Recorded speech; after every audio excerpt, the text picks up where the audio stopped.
Hello and welcome to Town Talk.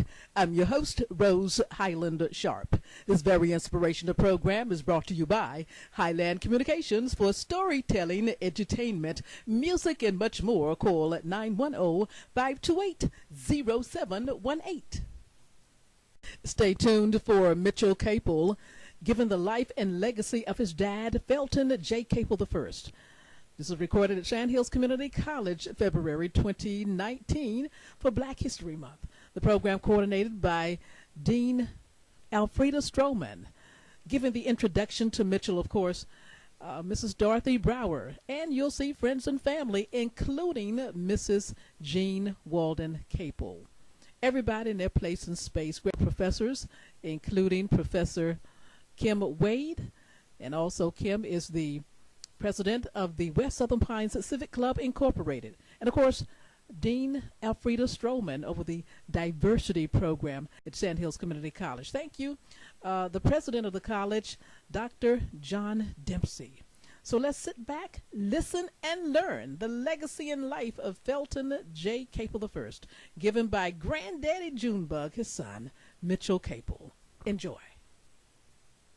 Good afternoon. Good afternoon. It's so nice to see so many of you. I'm Alfreda Stroman. I'm Dean of Campus Diversity, and this is the third program, Black History Month program that we've had. And I am so elated that you took time out of your busy schedule to come and be a part of this event. Because of you, this event will be successful. Amen. We are waiting on the speaker's mother. I told him it would not be a him if we did not have her, and we respect that. So I know that he's anxious for her to be here, but we're just going to sort of just gradually start. We are fortunate to have SCC Choir under the direction of Professor Jennifer Thomas, along with guest soloist, Mr. Roderick Pryor. So while we're just sort of killing time for a few minutes and we're talking about Black History Month, how many of you know that on this day in 1948 something actually occurred in Black history? We celebrated this person earlier this year, so that's just giving you a little hint. I heard somebody say something. Martin Luther King? Yeah. Yes. Dr. Martin Luther King Jr. was ordained as a Baptist minister February 25th, 1948. Just a little Black history tip for you. Also, to give you another little Black history fact, how many of you heard of Cheyney University? How many of you know where Cheyney University is located? Where is it, Dr. Dempsey? Pennsylvania. That is known as the oldest historically Black college and university in the world.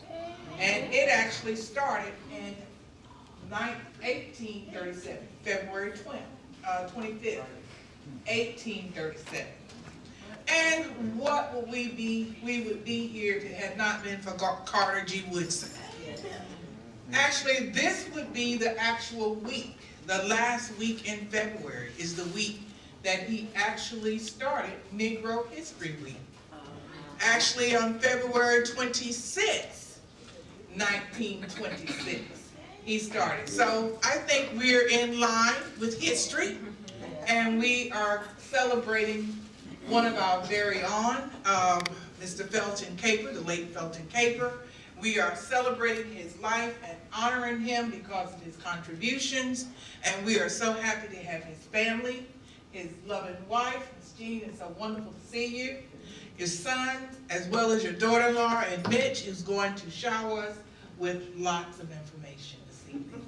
So at this time, we're going to hear from our choir, and after the choir, we'll hear from another local celebrity, Miss Dorothy Brower.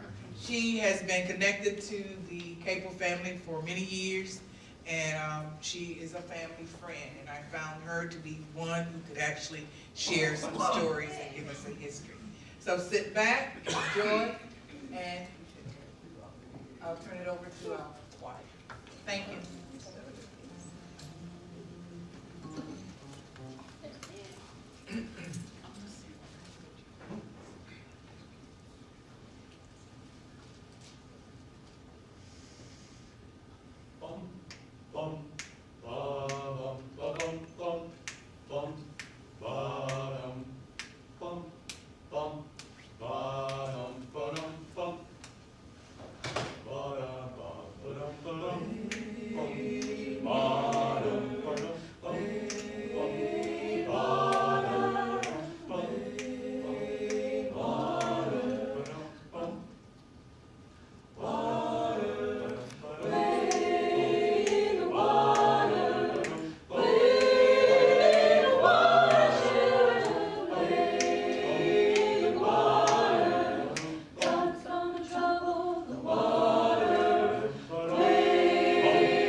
Good evening. Any one of you in this audience has your own story and relationship to Felton Capel. You have your precious stories, your memories, and ones that you carry with you and will for the rest of your life. So mine is just a tidbit. I seldom heard my parents talk about Felton Capel without talking about Jean Capel. For they knew Miss Jean Walden through Pinckney High School. My mother was classmate to her sister Bert and brother Albert, who were twins. And my dad actually taught Jean Walden. He was what you would call a commerce teacher, what we call now a business education teacher. Another one of Ms. Capel's classmates, many of you may remember, was Gertrude Henderson Brokenbrough, Pinckney High School grad. My dad also graduated from Pinckney High School. After he graduated from North Carolina A&T State University in Commerce and taught in Albemarle for a year or so, he came back to Pinckney to teach at his home school. And Jean Walden was one of his students.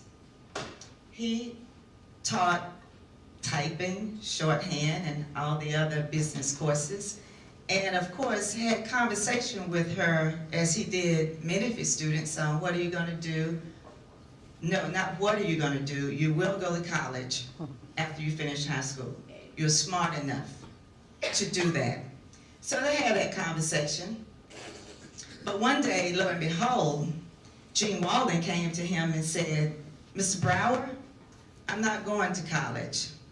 And of course, if you who knew my father, he probably stepped back on one of his crutches and said, what did you say? I'm not going to college. You have taught me all that I need to know, and I can get a good job, and I really don't need, I'm not planning to go to college. So knowing him, he would not and did not take this for an answer. So he probed her, and she finally said, well, I don't need my BA degree. I don't need my BS degree. I'm going to get my MRS degree. I'm getting married. And of course, I knew he said, lo and behold, he didn't know of a boyfriend that she had at Pinckney High School. So she went on to tell him that she had met this striking, handsome, smart gentleman from Windblow named Felton Capel. So that was a dilemma for my father. First of all, he didn't like him from the beginning before he even met him, because he was the reason why one of his star students was not going to college. And I believe Felton had already put a ring on it. She just was not wearing it. So the rest is history, or the rest is her story. That was the beginning of our knowledge, or my dad's and family's knowledge of Jean Walden Capel, which brings us up to Felton, who took her away from my daddy, basically, as a student. This is a wonderful video presentation here, but Mitch has another one, and maybe several others, that shows me and some of my friends on the sidewalk downtown on East Broad Street, walking and talking to some people who are voting.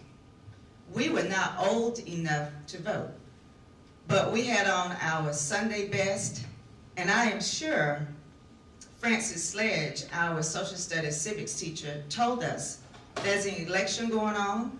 Mr. Capel is running again for the town council, and you should be there. They didn't have to say anymore. So we were there to observe this process of history making again, because it was not his first time running, but it was a process in which our parents and teachers knew that we needed to understand, as West Southern Pines students, the significance of the election process. And this was West Southern Pines High School, which at that time was 1st through 12th grades. As Mr. Capel progressed in business and politics, he brought his community along with him to share in all of his experiences. I recall some girlfriends and I were walking from downtown one day, yes, walking from downtown one day, and Mr. Capel stopped to pick us up. And I ended up in the front seat, a couple of them ended up in the back seat, and there was this thing in between us. It was a telephone. First time we had seen a telephone. We didn't know people had telephones in their cars. So he allowed us to call our parents on the way home. So the first thing was, guess where I am? I'm in the car with Mr. Capel. I'm calling you from his car. And one of the things that we know about him and will always cherish is that he trained and mentored girls, boys, women, and men in business and in life. In doing so, many families prospered just as he did. Remember, he brought all of us along with him. He listened to the advice of others and took to heart their successes and trials. I recall my mom telling him one day not to let the naysayers deter him, but go ahead and do what was in his heart to do for his family and for all people. Now, I didn't get the whole conversation because we weren't in grown folks' business back then, but that was just one person, I'm sure, who he sought advice from, and just that vote of confidence. And so you all know the history of the success of Felton Capel. I don't have to tell you that. But I can also, I will also remember that he also stressed the success of HBCUs, historical black colleges and universities. Of course, the arena at Fairfield State is named in his honor. But he also endowed a professorship at my university, North Carolina Central University. And no one asked him why or how, but that was part of his push, not just for business, but for success of all black students and black children. He took risk in helping to break the system of racism and segregation here in this town.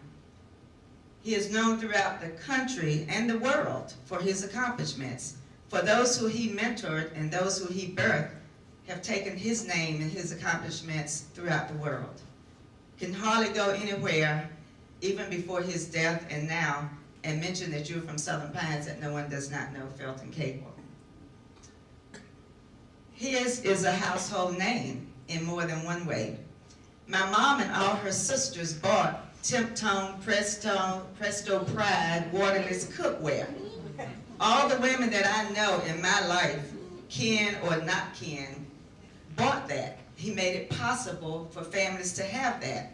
I still eat with the silverware that came with that, and he would be so proud of me of how I have preserved the cookware because I don't cook. So, if you want it for a museum, I got it. My mom was the last one who cooked on that.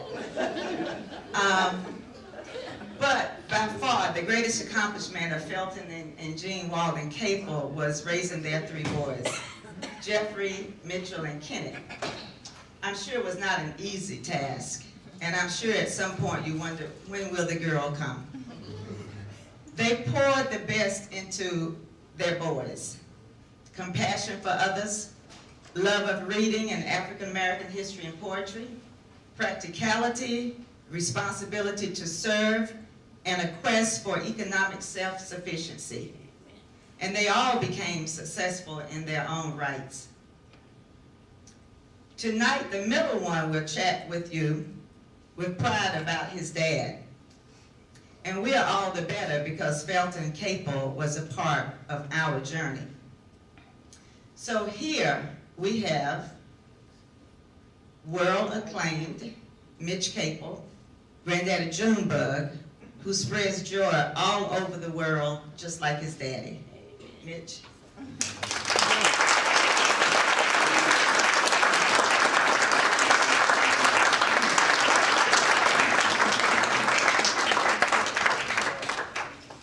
Wow. Thank you very much, Dorothy. That was absolutely wonderful. And I have to say that I raised my kids off of the same cooker that my mother raised us on, because she got a new set when it went to Elegance. So we had the Presto Pride, the old set. With the name of God, most gracious, most merciful, I thank God for all the blessings that He has bestowed upon not only my family, but to our community. Again, Dorothy, thank you for that wonderful introduction. In the spirit of the oral tradition, I'd like to ask the elders for permission to speak. And if I could, I want to ask Mr. Arthur Nibbs, who is sitting right here, and he's 105 years young.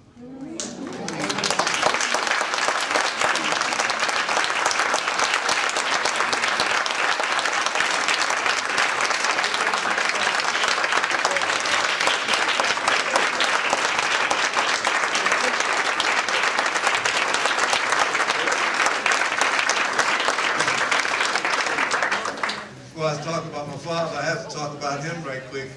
His son, Lester, called me one time and said that, you know, Lester's a musician. He plays in churches all over the county. And his father drives himself to watch his son play. And so one time he said he came out of the church and his father was sitting there and had his head down and said, you know, had some headphones on, and he tapped on the window and said, "What are you doing?" He said, "I'm learning a new language." He still reads novels, and it's just amazing. Family, you have no idea how honored and humble I am to be here to speak about my father, Felton Jeffrey Capel, Sr., for this African-American History Month celebration. I would first like to thank Dr. Dempsey for not only his vision, but for also his business and personal relationship with my father, with my family, and with myself. I would also like to thank Ms. Alfreda Stroman for her friendship as well, and also for her ingenuity and flexibility in accommodating my incredible hectic schedule and the miscommunication on my part for the schedule mix-up from last week. I'd also like to thank Kim Wade for being a good friend and a strong advocate for community action, and for being a liaison for me in the scheduling mix-up. I'd also like to recognize and thank my brother Kenneth for being a good friend and a great brother, and for always stepping up to the plate whenever needed, especially when we got a cart bet on the golf course and he always makes that big putt on 18 for us to win the NASA. I'd like to thank and recognize my queen, my wife Pat, for not only giving me love, giving me two wonderful sons, giving me comfort, tranquility, strength, but also for being my closest and best friend for the past 40 years.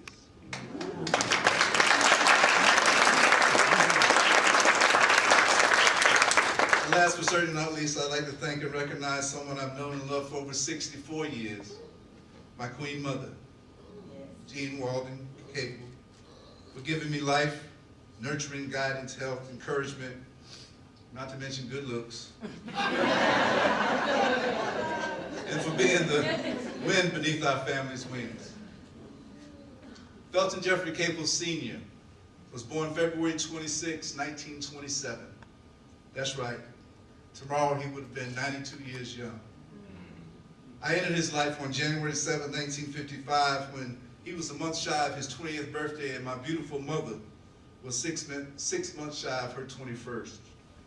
On a side note, when I learned that I was the largest baby born at St. Joseph's Hospital at 10 pounds, 12 ounces, and breech, and that my mama went through you know what to bring me here on this earth, I've been giving her a dozen red roses on my birthday every year, because technically it is her birthday.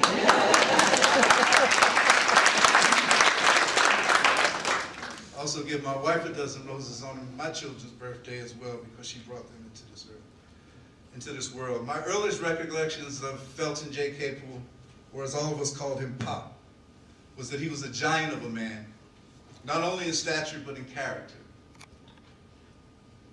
Growing up in our home on West New Hampshire Avenue was phenomenally ideal.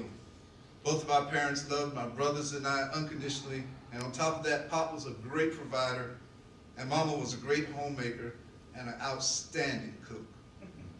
The only drawback to living in such tight quarters was Pop was a loud snorer. And I do mean loud. Now, we actually became accustomed to it because even though the snoring was loud, it had somehow strangely evolved into somewhat of a lullaby for us to sleep by. I must admit, however, it was a little embarrassing when we had house guests. His snoring was also a warning to my brothers and I because when he stopped, we knew we were being too loud when we were supposed to be asleep and not laughing and giggling and playing. And if we didn't stop, he would yell for us to go to sleep, but if we persisted, we would hear that closet door open and those belts start rattling. That's right. We grew up in the Andy Griffith era when woodsheds out back were in vogue. It wasn't abuse, it was love. Besides, I think we all turned out all right. Let me give you a little insight on my father's ancestry. His great-grandfather, Big John Dawkins, was the seventh child of Richard Dawkins Sr. and Nancy Lovin of Rockingham, North Carolina, according to the state census of 1860. Big John Dawkins was born in 1856, died in 1911, and he married Naomi Jackson, who was born in 1857 and died in 1936. They had 10 children and lived in Rocky Springs in Montgomery County, North Carolina, and later in Windblow. Big John Dawkins was a carpenter and a blacksmith. Naomi Jackson was a midwife. Of those 10 children, one of them was named Addie Dawkins, who would become my father's grandmother. Tim Stevenson Leake was my father's grandfather, and he was the son of George Leake and Mary Ingram, who were both enslaved on the Leake plantation in Richmond County. Tip was born October of 1856, just prior to the Civil War. In the early 1870s, he met and married Rilla Baldwin. They had 10 children. About the turn of the century, Rilla died, and in 1902, Tip met and married Addie Dawkins, and they had 10 children. Jeffrey, Elsie, and Brady, who were twins, Cora Beatrice, who we called Aunt Sis, James DePorter, we called Uncle Pope, Eleanora, who became my grandmother, Reverend John Douglas, Uncle Cars, who we called Uncle Cars, and Orell Hardy Budd, O.H. Leake, who, on a side note, was the first black policeman, one of the first black policemen in the state of North Carolina. And if you're at High Point, the Law Enforcement Center is named after him there. And Jasper. Now, during the First World War, there was a flu epidemic, and Jeffrey, Elsie, and Brady all died within a few days apart of the influenza. Eleanor Leake met and married A.C. Capel, and they had 2 sons, Ari Harding and Felton Jeffrey Capel. Now, Pop grew up in the Belford and Derby-Windblow communities in Richmond County. After being denied enrollment in Duke and Carolina, Pop served 2 years in the military and then attended Hampton Institute. He returned home and met and married his soulmate, Mildred Jean Walden, in 1952. They moved to New York, but soon returned to Southern Pines, built a home, and Pop started working at the Gray Fox, waiting tables, where he overheard conversations about self-employment, finances, and the stock market. In 1958, Pop was given the opportunity to sell Presto Pride cookware. What had happened, one of my mother's aunts had passed away, and this guy from Cleveland, Ohio came to the funeral. He was a chauffeur for a man in Cleveland and who was selling the cookware, and he would carry in the heavy samples and assist the guy in putting on the demonstrations. And he kept the guy's car on the weekends, and the cookware was in there, so he would go in the African-American community and put on the demonstrations and give the sales to his boss to turn in on Monday. And he told Pop, man, you're sitting on a gold mine down here in Southern Pines. He said, and you'll be back. He said, I'll be back in a couple of weeks, and I want you to set up some folks for me to demonstrate to. At the time, Pop was president of the West Southern Pines Civics Club, and he was presiding over a meeting when he saw the man walk in the back of the room. He said, good gracious, that guy came back like he said he would. He hadn't set anybody up, so he leaned over, And he asked Miss Frank Waddell after the meeting, could him and this guy please come by and show her the cookware. He leaned to the other side and he asked Miss Gertrude Birkenbauer the same thing. Pop said in less than 30 minutes, the guy had sold both of them a set of cookware, and he was splitting the commission with him, so he had to hurry up and get this guy out of town because he could do it on his own and keep the full commission. So he took that opportunity.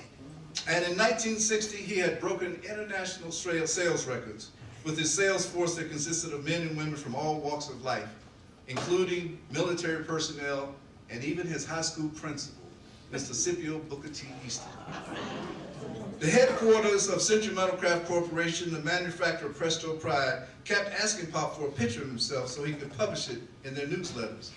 They thought he was French, and we called him Felton Capel in phone conversations.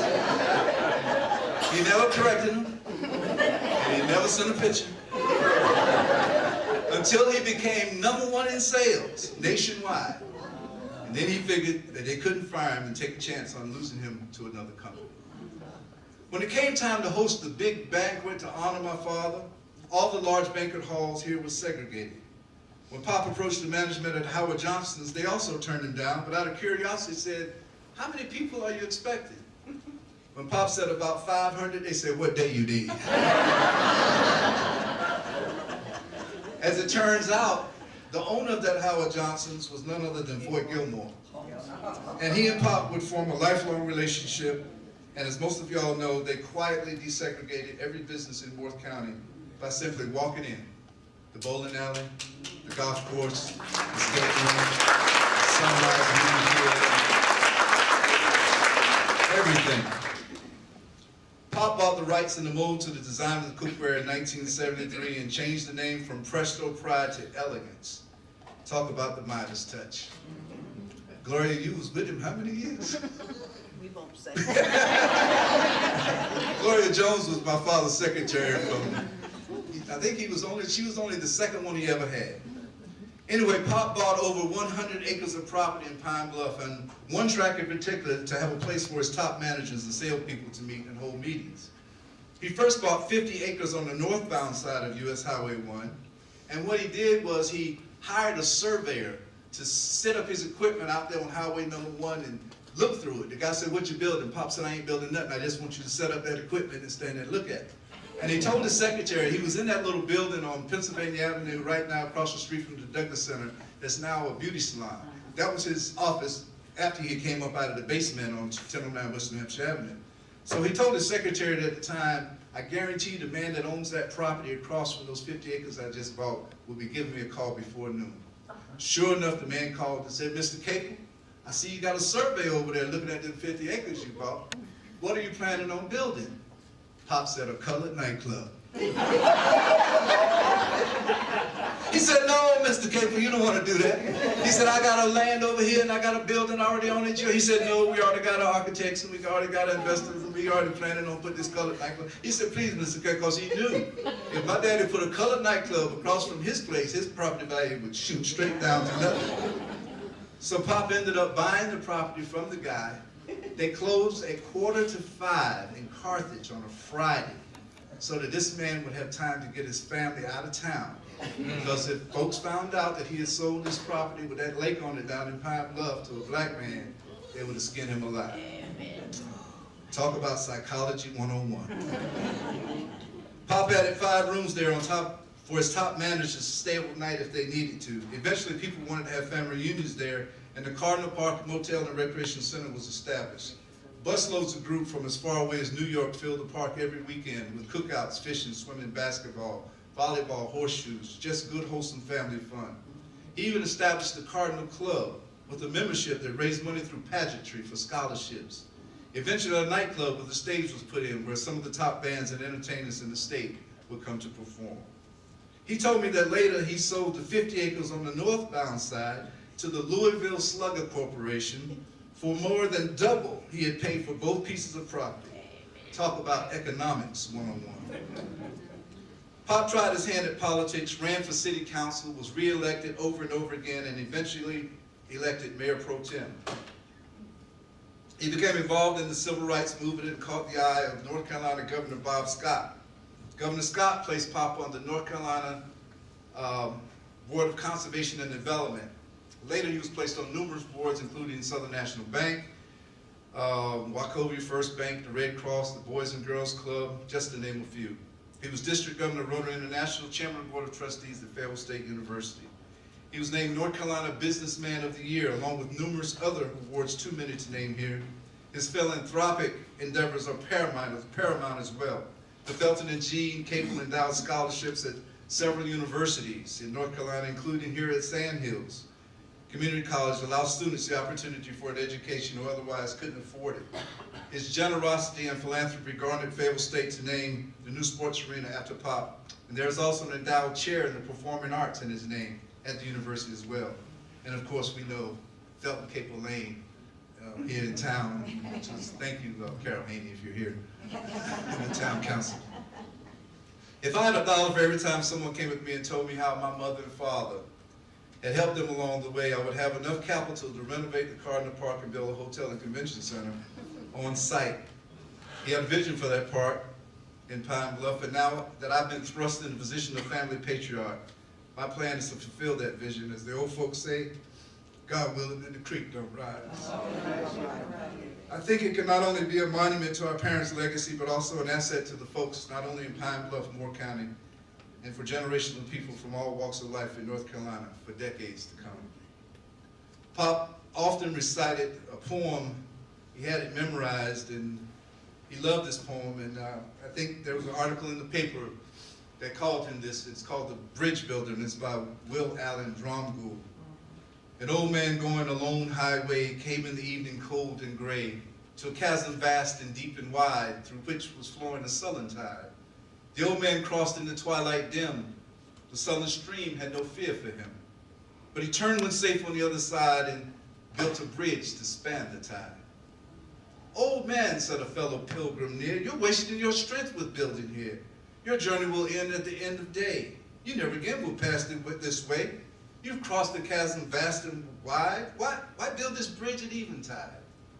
The builder lifted his old gray head. Good friend, in the path I have come, he said. There followed behind me today a youth whose feet must pass this way. This chasm that has been as naught to me, to that fair-haired youth, may a pitfall be. He too must cross in the twilight dim. Good friend, I'm building this bridge for him. Amen. Some of you may not, thank you.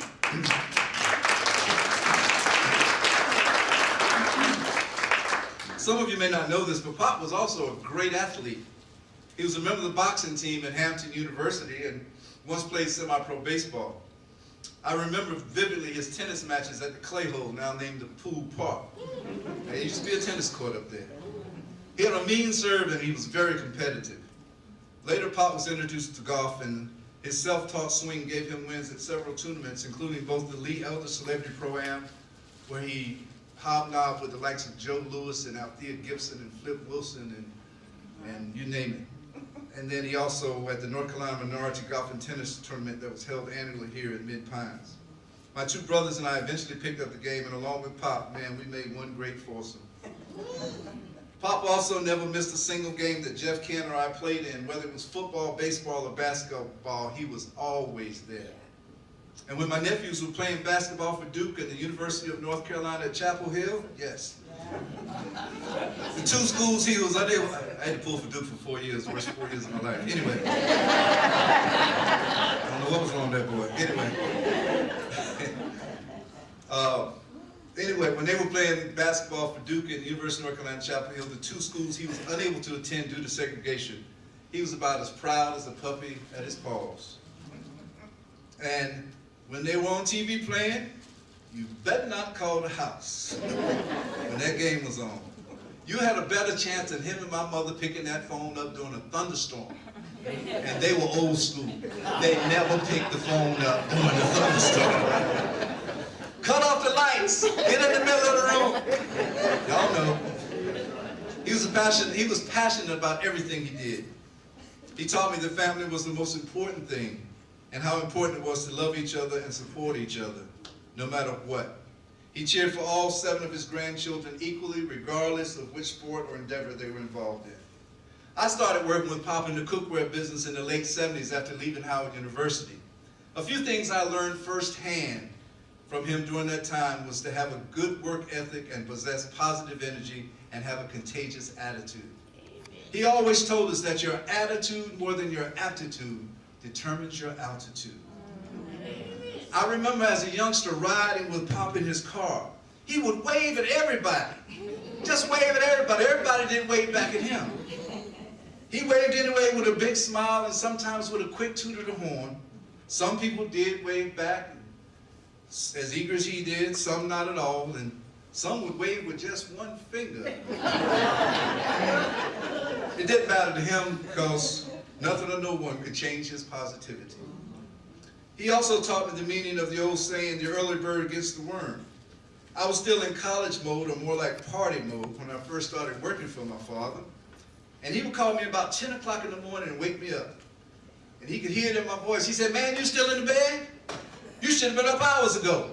I've been up since 5 o'clock this morning, and I done fed the dog, washed the car, cut the grass, chopped some wood, and sold 3 sets of cookware, and your sorry behind still laying up there in the bed."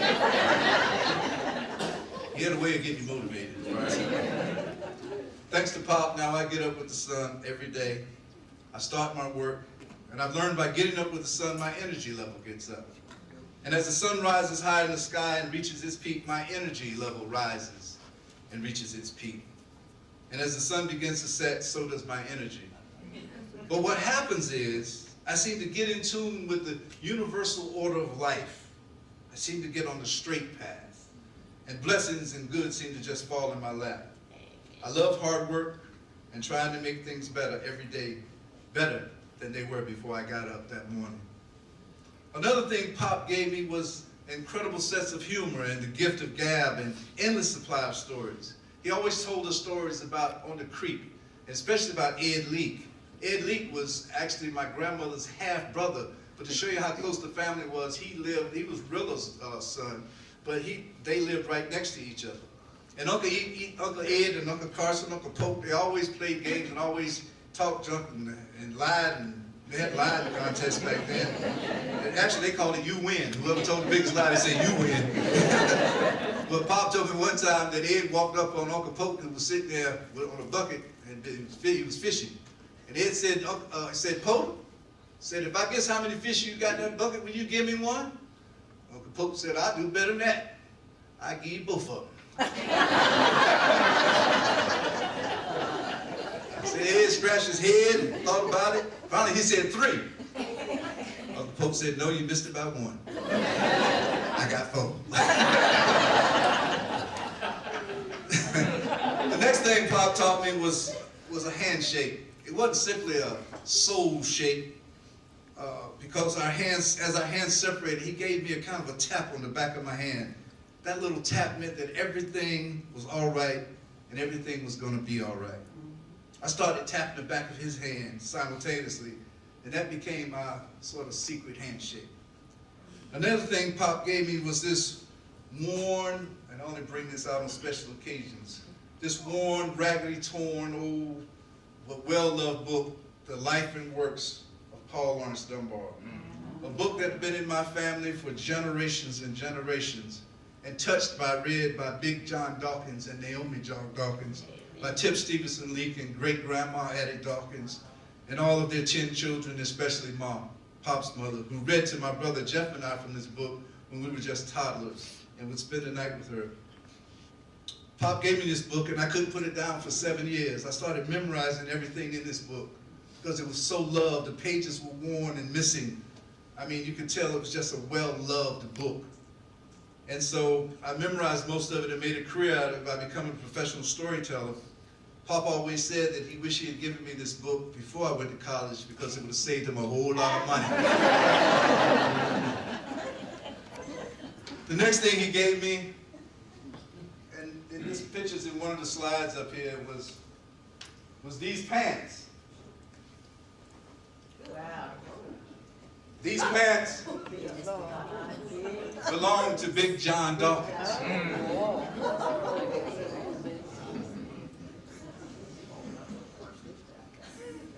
weighed over 500 pounds.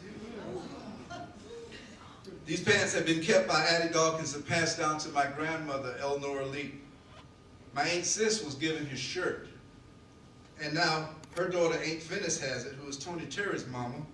And I'm trying to figure out how to get it from him. Tony asked me, did I have the pants dry cleaned? I said, yeah, I did. He said, why'd you do that? I said, what are you talking about? He said, we could have got the DNA out of the pants. I said, the DNA is in us. We don't need to get them out of the pictures.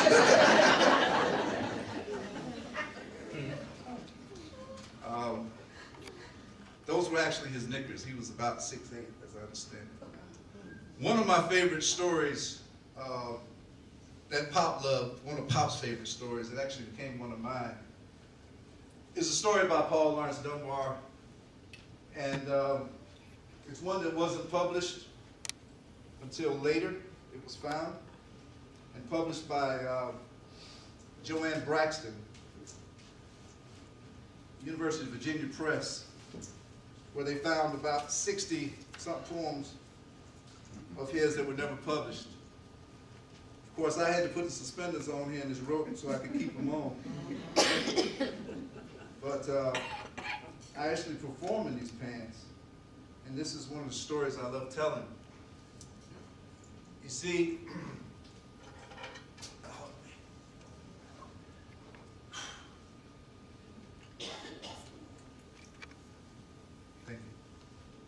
you see,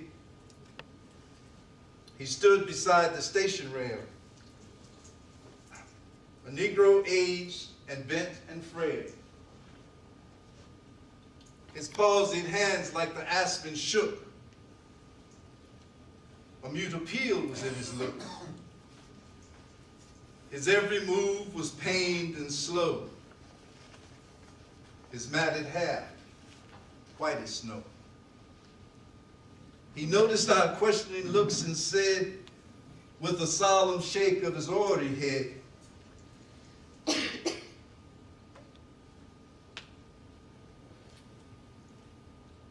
I know you're wondering, and where you mean, where old men like me is going today. I lived in this town for 30 years. I know the lack of joy and tears. I labored hard year out, year in. But now I'm going back again to the green grass meadows and the fields of corn in the dear old state where I was born. It's the same old tale that I have to tell, and there's but few of my race what knows it well.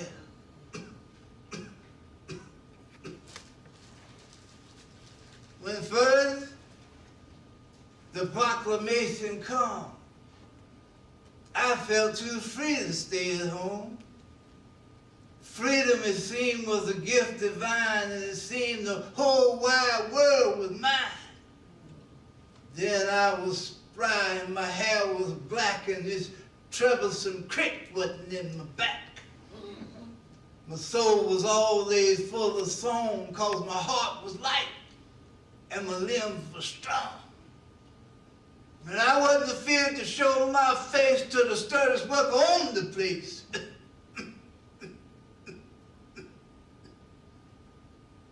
Well, I caught the fever that ruled the day, finally Norfolk made my way. They said his things was better north, and a man was held at his honest worth. Well, that may be so, but I have some doubt, and 30 years ain't knocked it out. Oh, there's lots of things in the North to admire, though they hadn't the warmth and passion and fire that all my life I've been used to living and thought belonged to a human being. And the one thing I did surely miss was that real old Southern heartiness. Year after year I worried along. My deep in my heart, yearning strong, grew stronger and fiercer to visit once more the well-loved scenes of my native shore. but money was scarce. Time went on. Now full 30 years gone, I turned my weary steps to roam back to my old Carolina home, back to the old Carolina sights, back to the scenes of my youth delights, back when my soul was filled with glee, back where I first found liberty. Amen. Now as I think the old times o'er, and of the joy they held in store, yes, even now on life's dark side, my heart swells out with honest pride. Oh, bless the Lamb that I shall see once more, the land so dear to me. Don't mind an old man's tears, but say it's joy. He's going back today.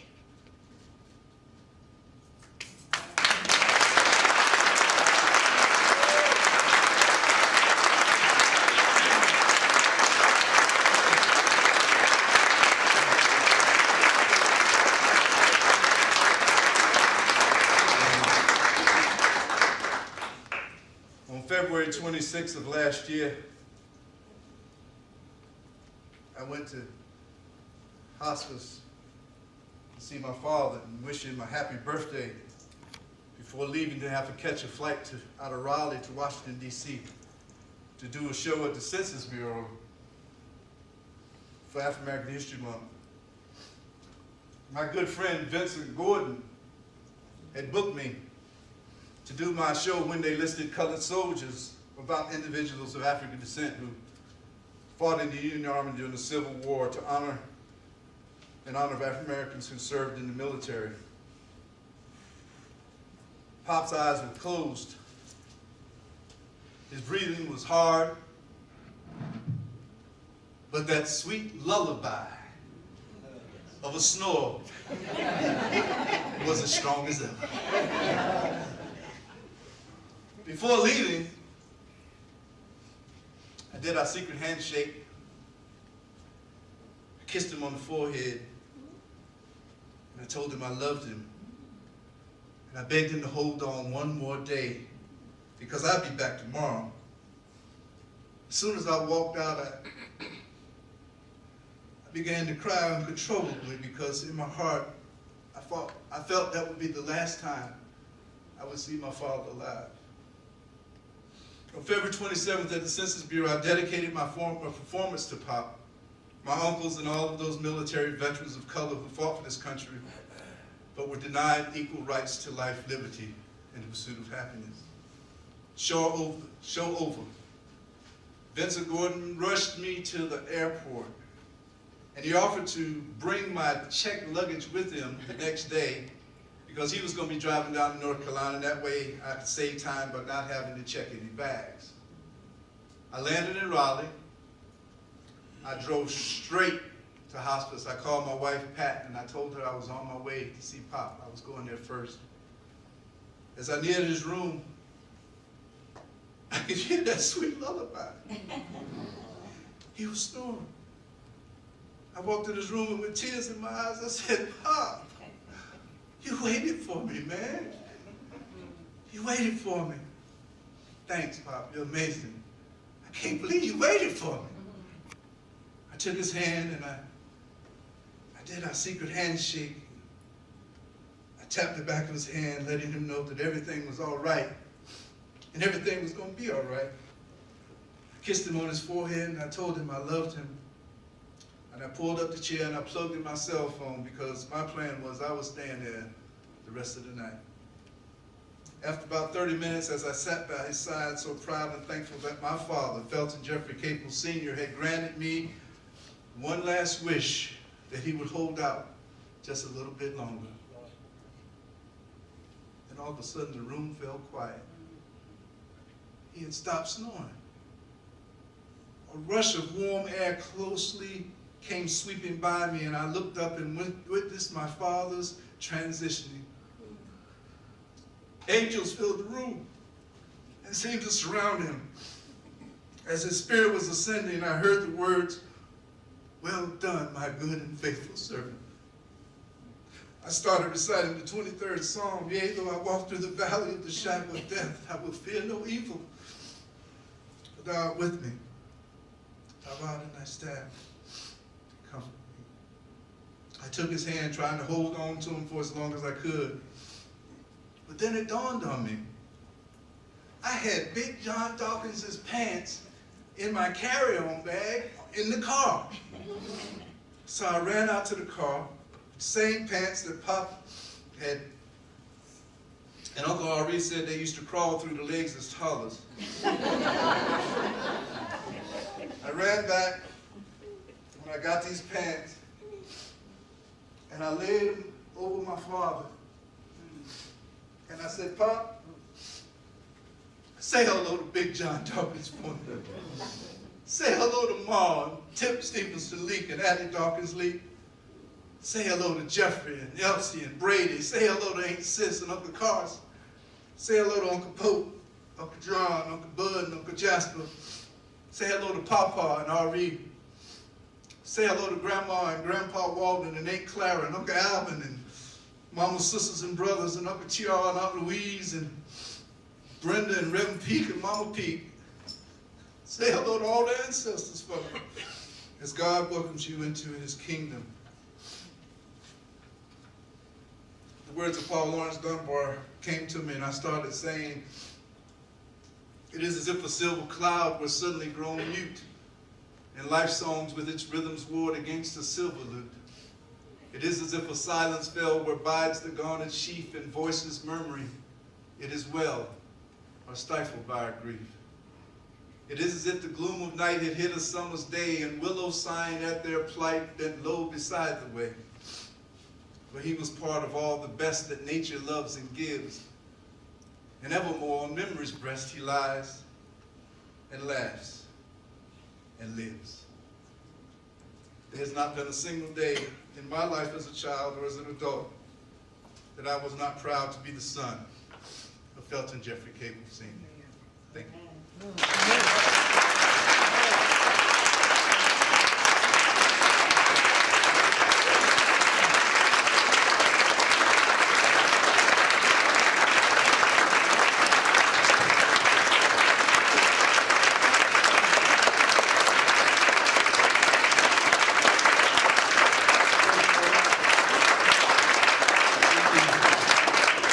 Thank you very much. Anybody have any questions? Anything, any answers? Again, I'd like to thank Dr. Dempsey and Ms. Alfreda, Stroman, and Kim Wade, and all the powers to be to make this happen.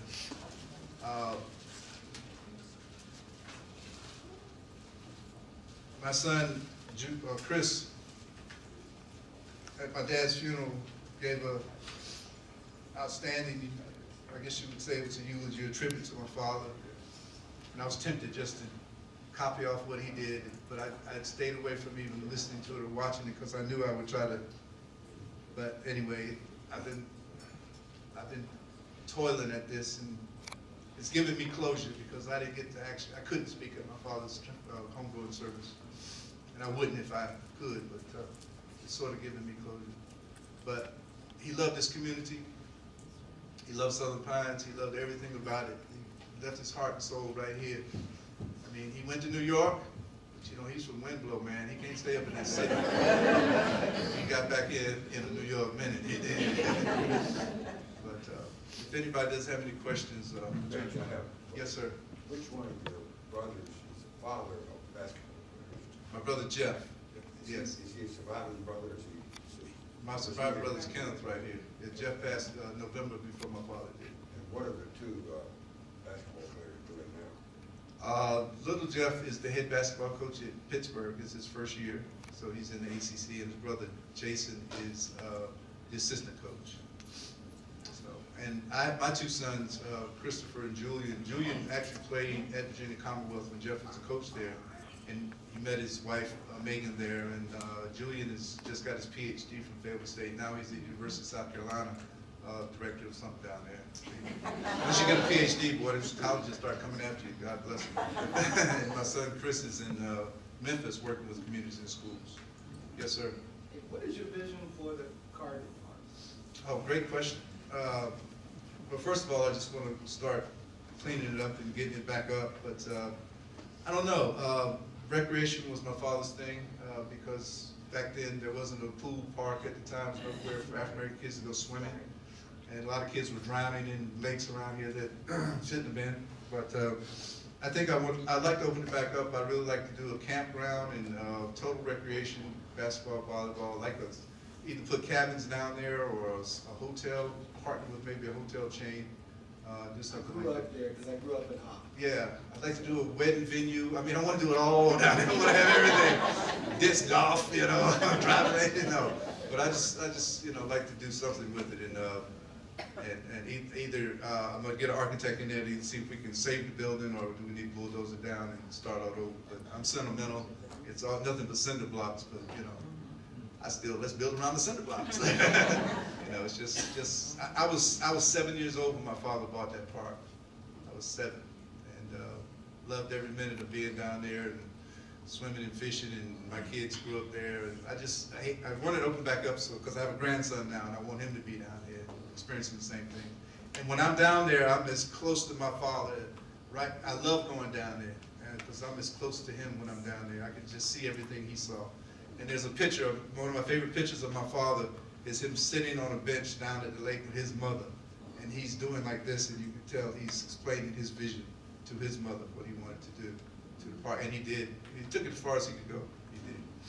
So if anybody got any help or any money or anything, vision, want to help me out, please. I'd love it, man. So, yes, ma'am. Whatever happened to Elegance Cookware? Elegance Cookware? Nothing ever happened to it. It's still in existence. Yeah, in fact, I found a few sets down there if anybody wanted to purchase one. We still have some Elegance Cookware. And the thing about it is, it did everything he said it would. It's lifetime guaranteed. You never have to buy another set of cookware, and that aluminum ain't no good for you, and it's true. I mean, they're coming out still with studies. If you own a restaurant or something, you can't cook with aluminum. You have to cook with stainless steel.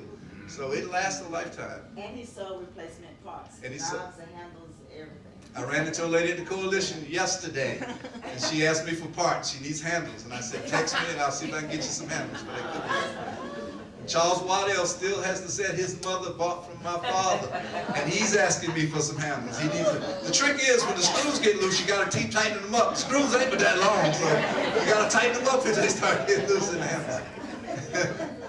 Yes, so the cookware is still there, and I'm sure they still sell it. I'm pretty sure you can probably find it online.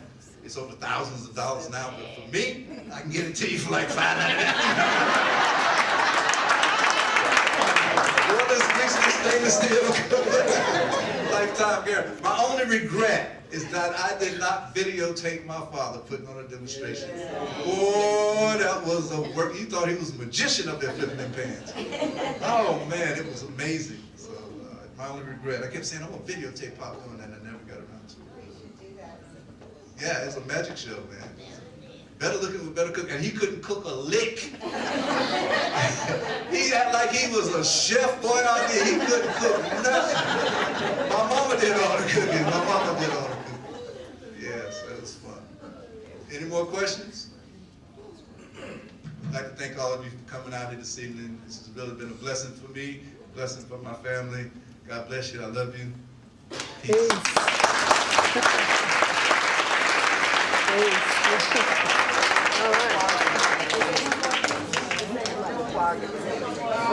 We have another selection by our choir.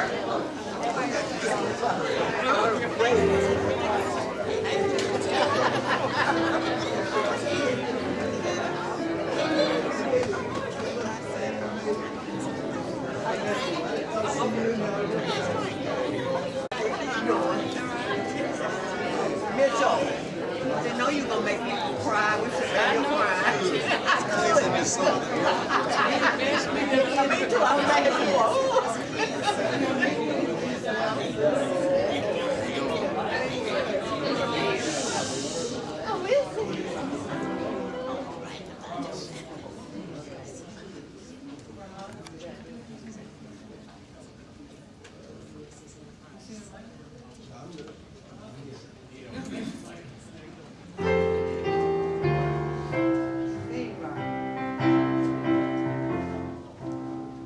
I went up to the mountain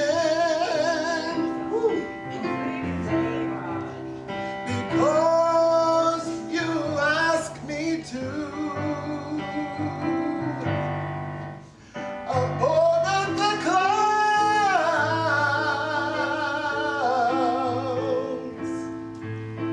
to where the skies were blue. I could see all around me.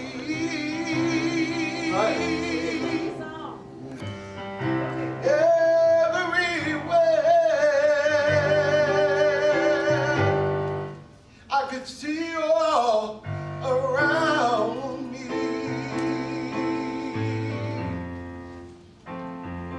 Everywhere. Sometimes I feel like I've never been nothing but tired. But I'll keep walking until the day I expire.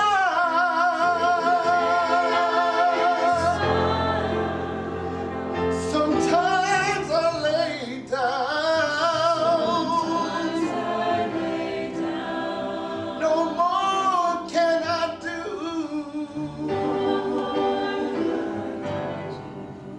But then I go on again.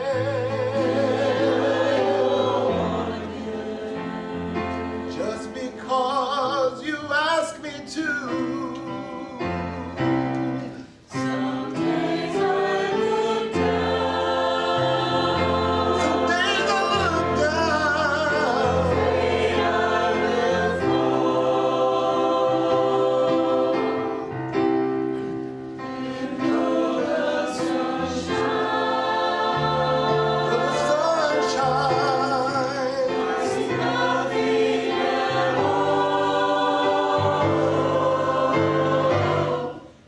And then I hear your sweet voice, oh, oh, come and go. Come and then it goes.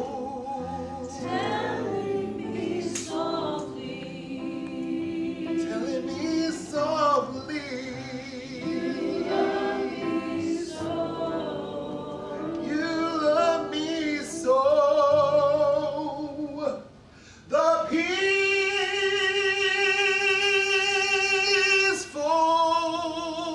valley, somewhere over the mountain,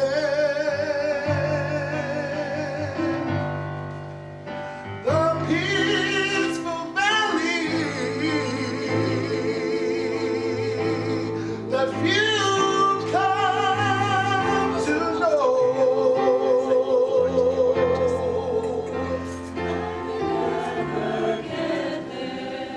I may never get there. Never in this lifetime. Sooner or later. Is there I will go.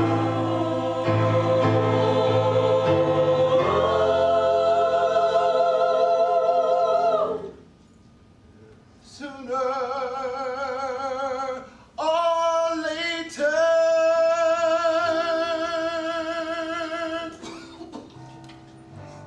It's there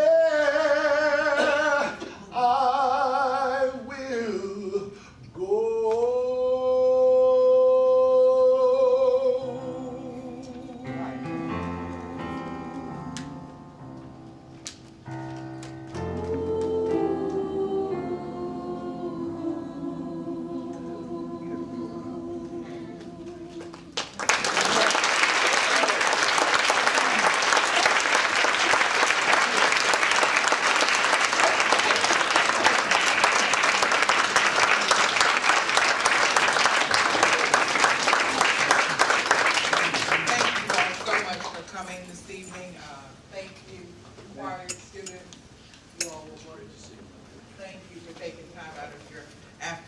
Thank you so much. I forgot to thank y'all, Ms. Thomas and the choir. Y'all set the pace for me this evening. Thank you so much. I appreciate it.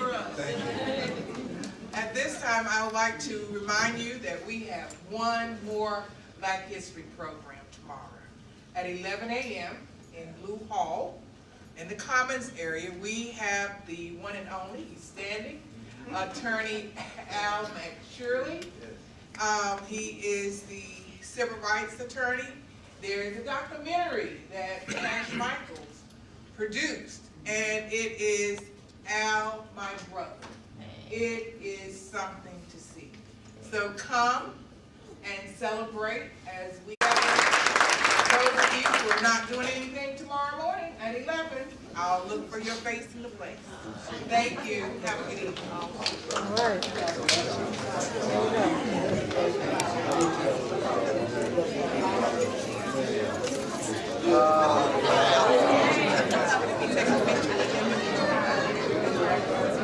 Introduce myself. How are you doing, sir? I'm Alfreda Stroman. Thank you so much for tuning in to Town Talk. I'm Rose Highland-Sharpe, and as always, I hope you enjoy the show. And honey, remember, some way by God's grace and mercy, if you're walking the walk, you'll be on Town Talk. Take care. God bless. Town Talk airs daily at 11 a.m. on WYBE TV, Spectrum Cable 3, Southern Pines, North Carolina, and on Rose Highland-Sharpe YouTube. It is a service to the community.